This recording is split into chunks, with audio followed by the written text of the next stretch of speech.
கர்த்தர் நல்லவர். ஆமென். இந்த நாளிலும் வேதத்திலிருந்து ஒரு பகுதி எடுத்து நம்ம பார்க்க போகிறோம். அதுல தேவனுக்கு விருப்பமில்லாத ஒரு காரியம் இருக்குது. நம்ம எல்லாருக்கும் தெரிந்த சம்பவம் தான். இஸ்ரவேல் ஜனங்கள் எகிப்து தேசத்துல பல வருடங்கள் அடிமைகளா இருக்கிறாங்க. அவர்களின் கூக்குரலை கேட்டு நம்முடைய தேவாதி தேவன் அவர்களை விடுவித்து பாலும் தேனும் ஓடுகிற நலமும் விசாலமுமான கானான் தேசத்துல கொண்டு போய் சேர்க்கணும்னு திட்டம் வைத்து அவங்கள விடுவித்து கொண்டு வருகிறார். இப்படி வெளியில வந்தவங்க தேவனுக்கு பிரியமில்லாத காரியங்களை பல நேரங்கள்ல திரும்ப திரும்ப செய்யறாங்க. அதுதான் முறுமுறுப்பு, தேவன் மேல விசுவாசம் இல்லாத தன்மை. இப்போ வெளியில வந்தோன பார்வோன் சேனை மீண்டுமாய் அவங்கள துரத்தி பிடிக்கிறதுக்கு வராங்க. முன்னாடி செங்கடல் அந்த இடத்துல முறுமுறுக்கிறாங்க. தேவன் அவங்களுக்கு அற்புதம் செய்கிறார். அதுக்கடுத்து வனாந்தரத்துல குடிக்கிறதுக்கு தண்ணி இல்லை, இருக்கிற தண்ணி கசப்பா இருக்கும் பொழுது அந்த மாறா என்னும் இடத்துல இருக்கிற அந்த தண்ணிய ஒரு மரக்கிளையை கொண்டு மதுரமாய் மாற்றுகிறார். அப்படி மாற்றுவதற்கு முன்பாகவும் அவர்கள் முறுமுறுக்க தான் செய்யறாங்க.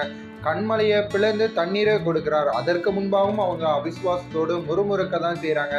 எங்களுக்கு ஒண்ணுமே சாப்பிட்றதுக்கு இல்லை, நாங்க எகிப்துல இருந்திருந்தாலே நல்லா இருக்கும்னு சொல்லும் போதும் வானத்து மன்னாவினாலும் காடைகளினாலும் அந்த ஜனங்களை திருப்திப்படுத்துகிறார். இப்படி ஒவ்வொரு சூழ்நிலையிலையும் தேவனால் தெரிந்து கொள்ளப்பட்ட இவர்கள் முறுமுறுக்கிறாங்க, தேவன் மேல அவிசுவாசமா இருக்கிறாங்க.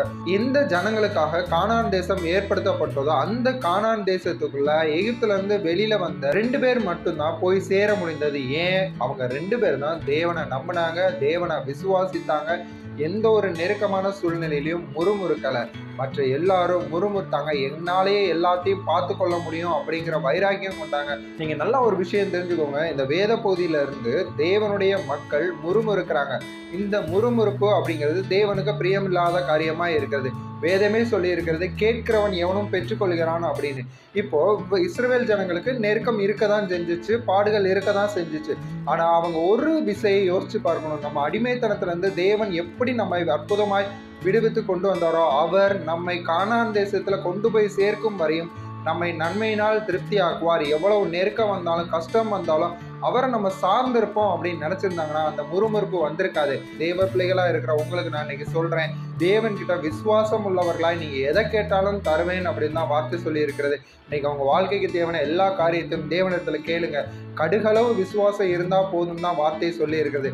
அவர்கிட்ட விசுவாசமா இருங்க, அவர் மேல நம்பிக்கையா இருங்க. என் தேவன் எனக்கு எல்லாவற்றையும் செய்வாருன்னு நீங்க விசுவாசிக்கும் பொழுது நிச்சயமாவே உங்கள் குறைவுகள், உங்கள் பாடுகள், வேதனைகள் எல்லாம் நீங்கி நீங்க நலமும் விசாலமான அந்த கானான் தேசத்து வாழ்வையே இந்த பூமியில நீங்க வாழும்படியாக அவர் உங்களை ஆசீர்வதிப்பார்.